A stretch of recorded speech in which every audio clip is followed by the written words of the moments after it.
안녕하세요. 오늘 여러분과 함께 나눠볼 이야기는요, 우리가 흔히 생각하는 방식과는 좀 다를 수 있어요. 보통 생각이 행동을 결정한다, 이렇게 알잖아요. 근데 혹시 그 반대? 그러니까 몸짓이 먼저고 그게 우리 생각을 바꿀 수도 있다, 이런 이야기 들어보셨나요? 보내주신 자료 중에 몸짓이 생각을 지배한다. 이 부분이 눈에 띄더라고요. 네, 맞아요.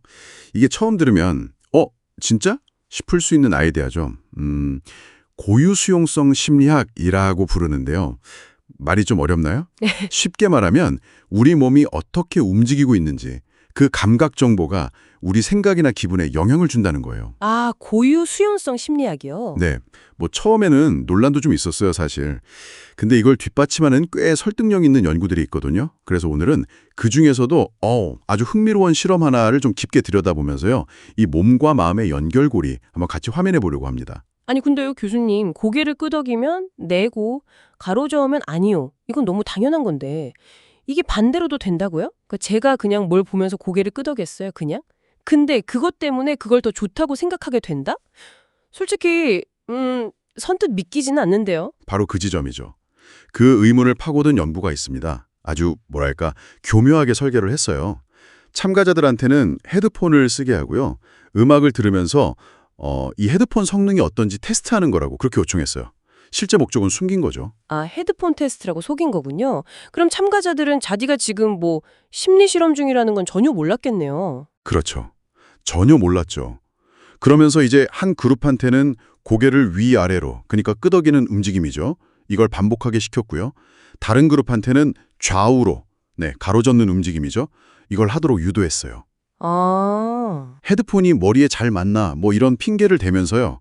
그리고 그 상태로 특정 제품 광고라던가 아니면 어떤 주장이 담긴 글 같은 걸 접하게 한 거예요. 잠깐만요. 그러면 한 그룹은 계속 네, 네, 네 이런 움직임을 하고 있었고 다른 그룹은 아니, 아니, 아니 이걸 하고 있었다는 거네요. 자기도 모르는 사이예요. 그래서요? 결과는 어땠어요? 진짜 그 머리 움직임이 판단에 영향을 줬어요? 결과가 정말 놀라웠습니다. 헤드폰 테스트가 다 끝나고 나서 이제 참가자들한테 물어봤거든요. 아까 봤던 그 제품 어떠냐? 뭐 얼마나 마음에 드냐? 아니면 그 글 내용에 얼마나 동의하냐? 이렇게요. 근데 고개를 끄덕였던 그룹 있잖아요. 이 그룹이 고개를 가로저었던 그룹보다 훨씬 더 긍정적으로 평가를 한 겁니다. 와, 네, 제품도 더 좋다고 생각하고 그 글 내용에도 더 동의하는 경향을 보인 거죠. 세상에. 아니 그럼 본인들은 왜 그렇게 점수를 줬는지 전혀 몰랐을 거 아니에요. 그냥 헤드폰 테스트 때문에 고개 좀 움직였을 뿐인데 그게 자기 판단까지 바꿔버렸다니. 어, 진짜 좀 뜻밖인데요. 맞습니다. 네, 참가자들은 자기 머리 움직임이 그 평가에 영향을 줬다는 걸 전혀 인지하지 못했어요. 이게 바로 그 고유 수용성 심리학이 보여주는 핵심적인 부분이에요. 우리의 신체적인 행동이나 상태가 우리가 의식하지 못하는 그 사이에도 우리의 판단, 선호도, 심지어는 신념 같은 것에까지 미묘하지만 아주 분명하게 영향을 줄 수 있다는 거죠. 그러니까 생각과 행동이 단순히 생각이 먼저, 행동은 그 다음 이게 아니라는 겁니다. 와, 듣고 보니까 진짜 많은 생각이 드네요. 그러면 우리가 평소에 그냥 무심코 취하는 자세나 뭐 표정 같은 거 있잖아요. 그런 것도 계속 우리 기분이나 생각에 영향을 주고 있을 수도 있겠네요.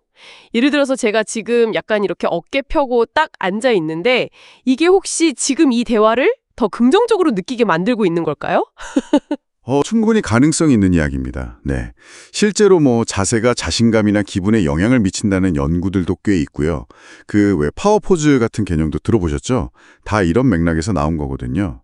중요한 건 이런 영향이 대부분 우리도 모르게, 그러니까 무의식적으로 일어난다는 점이에요. 우리가 스스로는 나는 굉장히 이성적이야. 객관적으로 판단하고 있어. 이렇게 생각할 때조차도요. 우리 몸은 보이지 않는 곳에서 우리 생각의 방향키를 조금씩 이렇게 틀고 있을 수 있다는 거죠. 자, 그럼 오늘 살펴본 내용을 좀 정리를 해볼까요? 우리의 몸짓, 아주 단순하게는 그냥 고개 끄덕이는 거. 이런 것조차도 우리가 세상을 어떻게 보고 느끼는지에 영향을 줄 수 있다. 그것도 우리가 전혀 눈치채지 못하는 사이에 말이죠. 와, 생각만 행동을 만드는 게 아니라 행동도 생각을 만들 수 있다. 이 관점 정말 좀 주목해봐야겠네요. 그렇죠. 이건 그냥 신기하다 하고 넘어갈 현상 이산인 것 같아요. 우리가 정보를 받아들이고 뭔가를 판단하고 또 다른 사람이랑 소통하는 방식 전반에 대해서 다시 생각해보게 만들어요. 만약에 이렇게 미묘한 몸의 신호가 선호도 같은 비교적 단순한 판단에 영향을 준다면요.